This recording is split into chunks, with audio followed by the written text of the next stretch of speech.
Okay, I think all of that was answered. Okay, moving on. Now, okay, and then once you're done with all the rites of Umrah, there is the dua on leaving the masjid. You leave with your left foot and you say the dua which is Allahumma salli ala Muhammad wa sallim Allahumma inni as'aluka min fadlik. O Allah, send prayers and peace upon Muhammad sallallahu alaihi wasallam. O Allah, verily I ask from your fadl, which is your favor. Okay. Do you want a 2 minutes break? Okay, take a 2 minutes break, just stretch, drink water, whatever you need to do if you need to use the restroom, because we're going to start the topic of how to perform Hajj. 2 minutes break.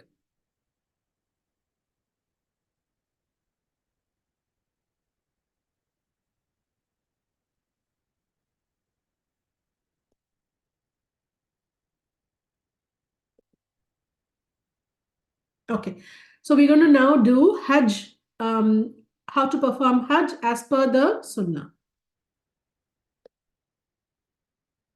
So what are the pillars of Hajj? We're going to go only into Hajj Tamattu, otherwise it's going to get very confusing for people. If somebody in the group is specifically going to do Hajj Ifrad or Qiran for any reason and you have doubts regarding it, you can ask in the group. But let us focus only on Hajj Tamattu because I'm assuming that most of you, if not all of you, are going to be doing Hajj Tamattu. Okay. So what are the pillars of Hajj?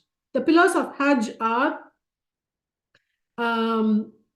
Ihram, right, with the niyyah, the standing in Arafat, the Tawaf al-Ifada, which is also called the Tawaf of the Hajj or called also the Tawaf Ziyara, okay, and the Sa'i for Hajj. These are the 4 pillars of Hajj. What do you mean by pillars for Hajj?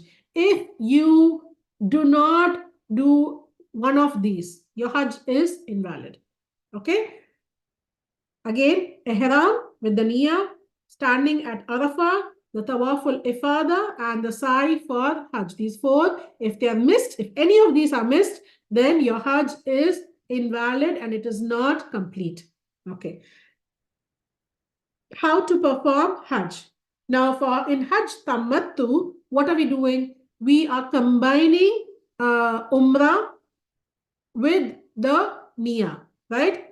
We first finished, we at the miqat point, we entered into the state of ihram. We went to Makkah, we finished the Umrah, which consisted of 4 steps. One was the ihram, which we did. Then we went, did the tawaf, then we did the sa'i, then we did the cutting of the hair, and we exited the state of ihram. So your ihram, so your Umrah was complete with that. And after that, on the 8th day of Dhul Hijjah, we need to keep a second niyyah of Hajj for Hajj this time, and we will enter into the state of Ihram. Okay. What do you do? On the 8th of Dhul Hijjah, okay, we have to enter the state of Ihram now with the intention of doing Hajj. Okay. You entered the state of Ihram. Where do you do the enter the state of Ihram? Do you need to go to the miqat? No. You are in Makkah. You have to, you can get into your state of Ihram right from your hotel. If you are coming from Medina, then they will take you to Dhul Khulaifa, and in Dhul Khulaifa, you enter into your state of Ihram and you come to Makkah. Okay. Say, for example, a group, they land in Jeddah, they come to bring you to Makkah for your Umrah. Okay. And then they're going to take you to Medina and then bring you back on the 8th of Dhul Hijjah back to Makkah. What do? Before your miqat point, you enter into the state of Ihram. You come to Makkah, you finish your Umrah, you exit the state of Ihram. Then you go to Medina. In Medina, on the 8th of Dhul Hijjah, you go to Dhul Khulaifa, that is the miqat point. You enter into the state of Ihram again. You come to Makkah and you can do another Umrah. And this will be considered as a as a nafil umrah for you. Okay, and then you go and do the rites of Hajj. Okay, I hope that was clear. Enter the state of ihram and you have the niyyah of Hajj. Labbaik Allahumma Hajj. Okay, and then you stand Oh facing. Allah, Then you stand facing the Qibla and recite the Talbiyah. Okay. And we've already covered what the Talbiyah is. Then, and all of this is happening on the 8th of Dhul Hijjah. Okay. And the group will take you to Mina. So if you are in, somebody is asking the question, if you are in Mina, you just enter into the state of ihram, yes, within the haram, wherever you are. It could be in your hotel room, it could be in the masjid, anywhere. You don't need to go to Masjid Aisha or anywhere else to get into the state of ihram. Is Umrah necessary or we can just do Hajj? Yeah, you can just choose to do Hajj Ifrad.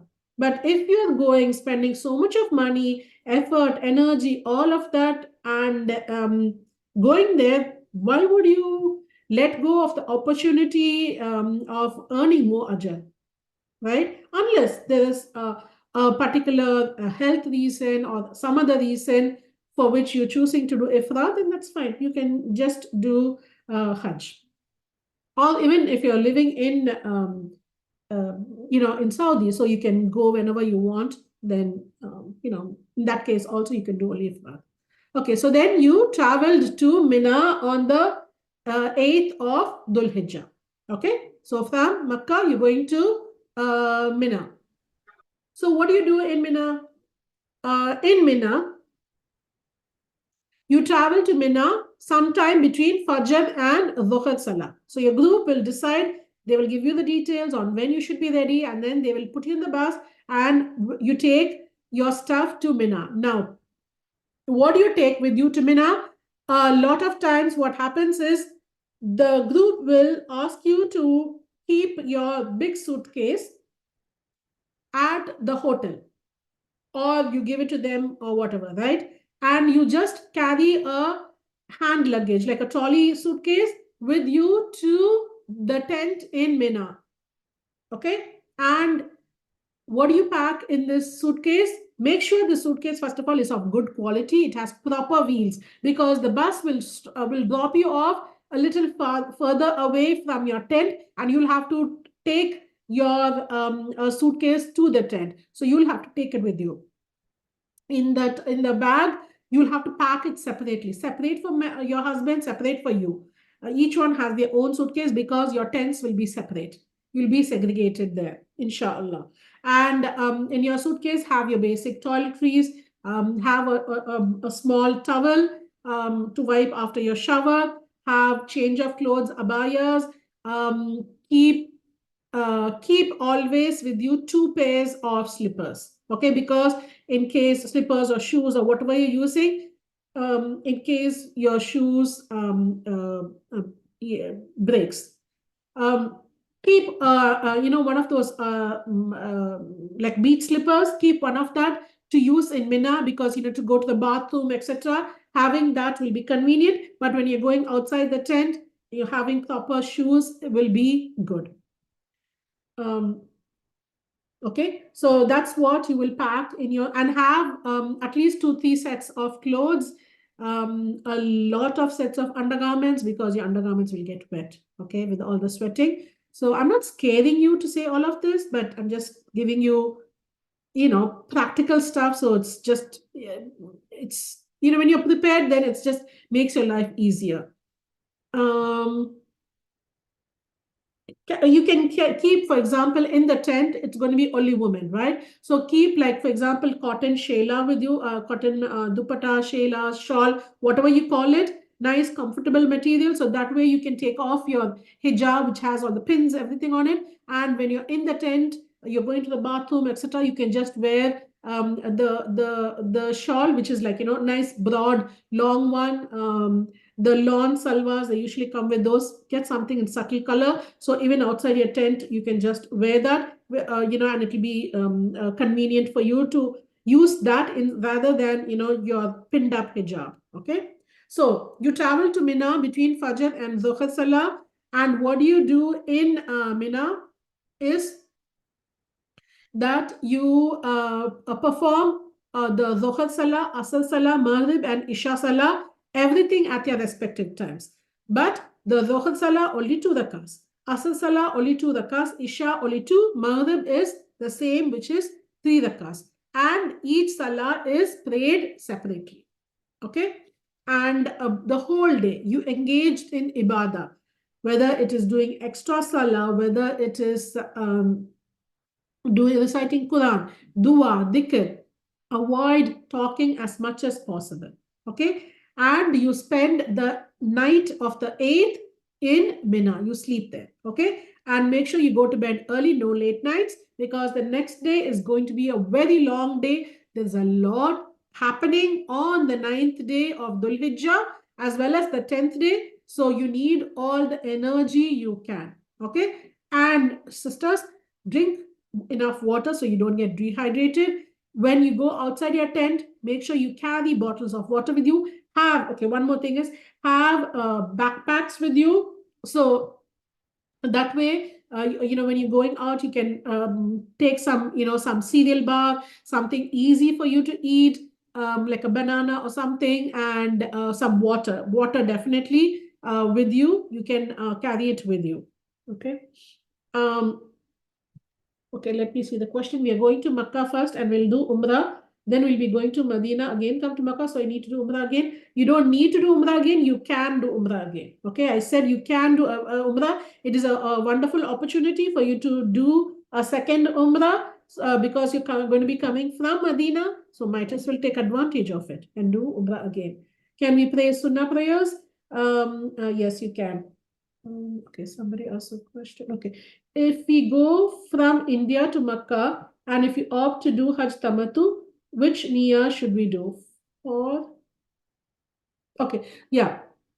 So if you're going to do a Hajj Tamattu, then your niyyah should be only for Umrah first. Okay, because you're going to first do Umrah, then you exit the state of Ihram, then again on the 8th of Dhul Hijjah, you have the niyyah of doing Hajj, and then you enter into the state of Ihram again. Okay.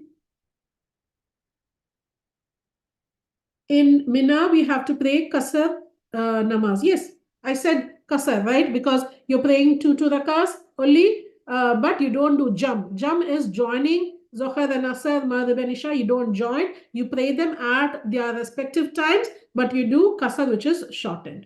Okay. In Mina, yes, you can pray Sunnah Salah. Yes, you can. Okay. So you spent the night in Mina. So then the 9th of Dhul Hijjah, your group will take you towards Arafah. They will tell you what time. So they'll tell you morning at this time, you have to be ready. And it'll be pretty early. Right after Fajr, most of the groups will leave from your tent going to Arafah. And this is going to be the 9th of Dhul Hijjah. Okay. And the day of Arafah is most important because if you miss the standing at Arafah on the 9th of Dhul Hijjah, you've lost your Hajj.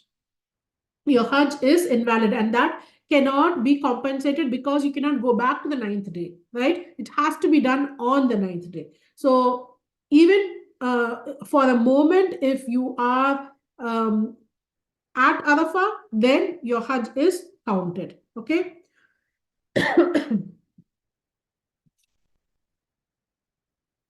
Okay.